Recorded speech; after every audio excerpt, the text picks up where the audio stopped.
तहरीक इंसाफ के जो वर्कर्स हैं, कैंडिडेट्स हैं, वो बिल्कुल जो है मायूस ना हो, क्योंकि हमारा केस एक्सेप्शनली स्ट्रांग है। मलिक निशान का बल्ला हमारे पास ही रहेगा और इंशाल्लाह 9 तारीख को जो है डिवीजन बेंच से हमारी तवक्कुआत है कि हमारे साथ इंसाफ होगा। 9 करोड़ से ज्यादा वोटर्स की इस पार्टी को इस इंतखाबी निशान से महरूम नहीं किया जाएगा। पूरी कौम देख रही है कि जब से इलेक्शन प्रोसेस शुरू हुआ है, सारी कोशिशें इस पे है कि किसी तौर तरीके से पाकिस्तान तहरीक इंसाफ को जो है इस इलेक्शन के प्रोसेस से आउट किया जाए। पहले बल्ला जो है इलेक्शन कमीशन ने हमसे लिया, फिर इसके बाद जो है इलेक्शन कमीशन ने जिन रिटर्निंग ऑफिसर को तैनात किया, उन्होंने हम 90% पाकिस्तान तहरीक इंसाफ की उम्मीदवार के कागजात के नामजदगी बगैर किसी कानूनी जवाब के रिजेक्ट कर दिए। इन्होंने खुद लेटर दिए लेवल प्लेइंग फील्ड के।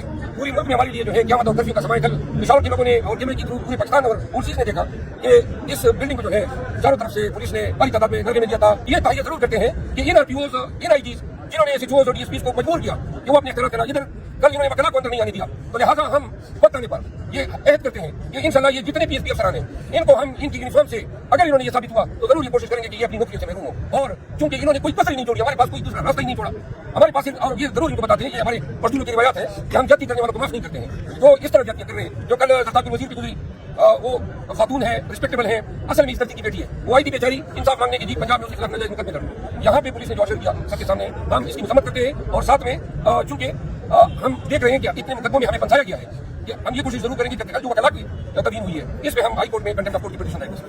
मुराद सईद वाली साहब को दिए गए, हमारी खातून लीडर और हमारी उम्मीदवार भी है मशादी सदस्य जो मेरे साथ बैठी, उनके खिलाफ बगावत का मुकदमा दर्ज किया गया सिर्फ इस वजह से कि वो मुराद सईद के वाली साहब को जो है अदालत के अंदर लाना चाहती है। फिर सरताज वजीर आई और सरताज वजीर पेशावर पुलिस को किसी केस में मतलब ही नहीं है, ना पूरे खैबर पख्तूनख्वा में इसके खिलाफ कोई मुकदमा है। और पूरी पुलिस लाइन जो है उन्होंने पेशावर हाई कोर्ट को मासूल किया।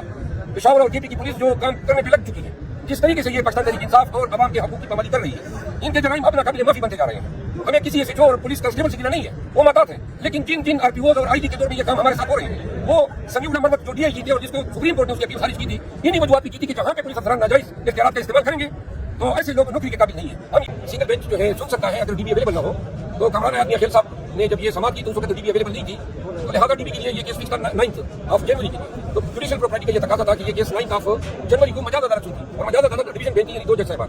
लेकिन इलेक्शन कमीशन ने जो चुस्ती दिखाई और जो उन्होंने एक हालात पैदा किए, हमें बार ये तवक्को नहीं थी कि 9 तारीख का इंतजार किए बगैर जो है ये आर्डर जो है वेकेट किया जाएगा, क्योंकि सिंगल जज साहब का आर्डर इंटरिम था और उस इंटरिम आर्डर के अगेंस्ट डिवीजन बेंच जो है मजाज थी कि वो उस ओपिनियन से डिफर करते।